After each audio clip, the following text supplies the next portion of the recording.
Listen, this morning I had to listen to the fools in Washington and the mainstream media hacks babbling about their great victories. They talk about 3,000 airstrikes executed perfectly.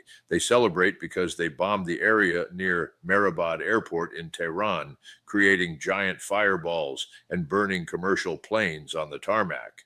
The neocons in the Uni Party are patting themselves on the back over this so-called Operation Epic Fury. The Pentagon mobilized 50 fighter jets, smashed an underground bunker in Tehran to take out the supreme leader. The president is on social media demanding unconditional surrender from Iran. Unconditional surrender? It is laughable. It is the ultimate delusion of men who have never set foot on a real battlefield. Ladies and gentlemen, they are repeating the exact same imbecilic arrogance of Donald Rumsfeld in 2003 before we bogged down in Iraq. He also thought it would all be over in 6 days or 6 weeks. They think that just by using technological air superiority, dropping tons of precision munitions, and destroying 43 enemy naval vessels and submarines, the opponent will simply collapse. Wrong, completely wrong. Look at the math of war and the physical reality. Geography is destiny. Mesopotamia and Persia are not a weapons testing ground for the West to walk in and out of freely. This is a regional power with massive strategic depth. The fantasy of handpicking the successor to the supreme leader is like trying to herd cats in a burning jungle. The sanity is over. I repeat, the sanity in the Beltway is over. The truth on the battlefield is always more brutal than the glossy reports at the Pentagon. Washington is trying to sell you a fairy tale that the Iranian military has been completely crushed, that their air defenses are paralyzed because their ballistic missile retaliation is decreasing. But open your eyes. Logistics is king, and we are ignoring physical reality. Russia is sharing real-time overhead satellite intelligence with Tehran. The Kremlin, guided by the patient and cautious leadership of Mr. Putin, is not going to sit idly by and watch their strategic partner get pulverized, even if outwardly he calls for a return to diplomacy. They are providing the exact coordinates of American military assets in the region. And what is the result? 6 American service members are dead in Kuwait. 6 American service members are dead because an Iranian drone accurately struck their makeshift facility. A CIA station in Riyadh was also hit by a UAV. That is the cost in blood. Let us be frank. The Western war machine is making catastrophic errors in its intelligence targeting cycle. Our ISR network is failing miserably. When an elementary school in southern Iran is struck, killing over 160 children and teachers at the same time as an IRGC naval base, it is not a victorious display of power. It is a catastrophic intelligence failure. When you use precision-guided munitions to bomb a target that has been separated by a fence since 2016, you do not intimidate the enemy. You simply create a new generation of adversaries ready to throw themselves into the meat grinder.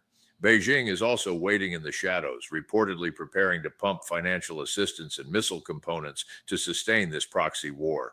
The Eurasian Continental Axis is operating 24/7, their industrial capacity producing endlessly while our stockpiles are bleeding dry.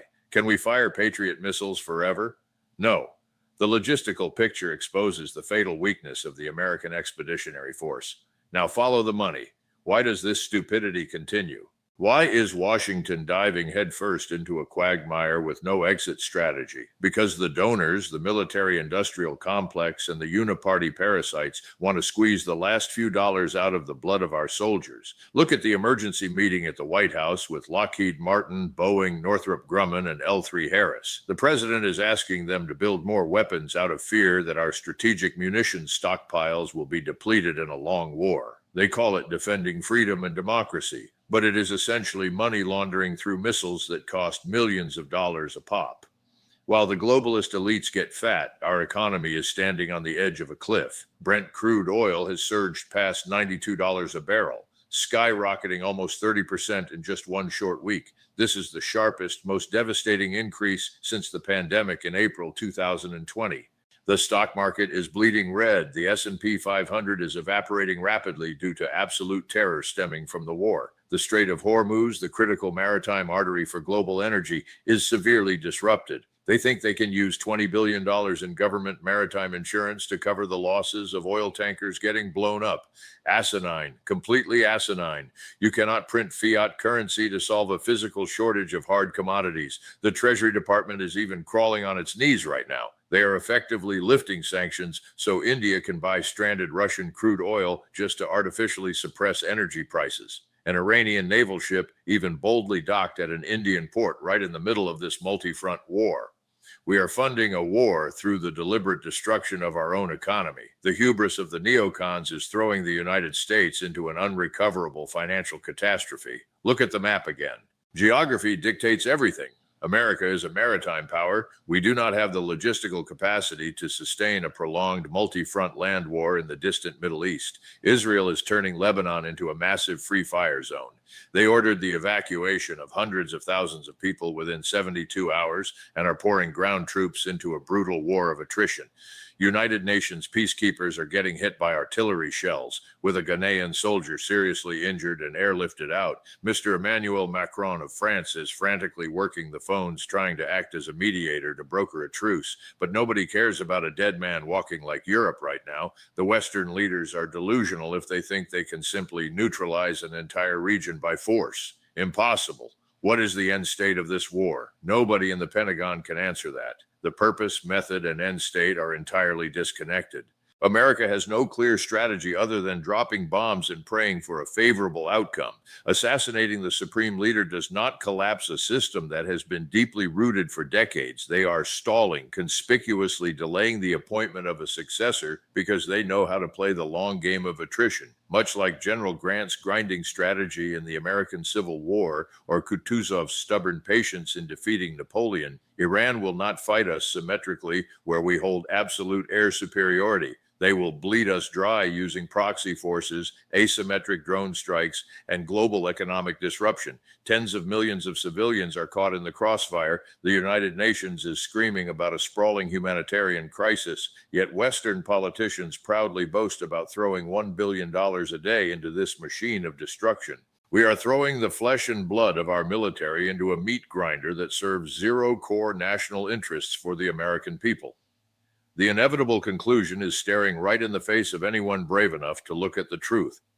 There are no glorious victories or ticking tape parades waiting at the end of this bloody road. We are witnessing the total disintegration of the hegemonic illusions painted by the neoconservatives. They will not stop. The adversary will never stop until they feel absolutely secure in their own hemisphere. America needs to wake up right now. We must withdraw. We must bring the aircraft carriers and the armor home. Our highest priority right now must be focusing on our own porous, invaded borders and the economic collapse hovering over the head of every American citizen. Anyone who stands at a podium in the Beltway and claims that deeper intervention in this Middle Eastern slaughterhouse is protecting America, that person is lying. It is the most blatant, despicable deception of the Uniparty. If we do not immediately return to the negotiating table based on harsh physical realities and a respect for historical geographic boundaries, we will permanently destroy our own status as the sole superpower. It is finished. The insane dream of a global empire that can micromanage every conflict with long-range precision missiles has completely vanished into smoke. Continuing to pour money and men into this meat grinder is not a grand strategy. It is an act of national suicide. It is time to face the brutal mathematics of war and accept that we cannot reshape the globe to satisfy the whims of a bloodthirsty oligarchy.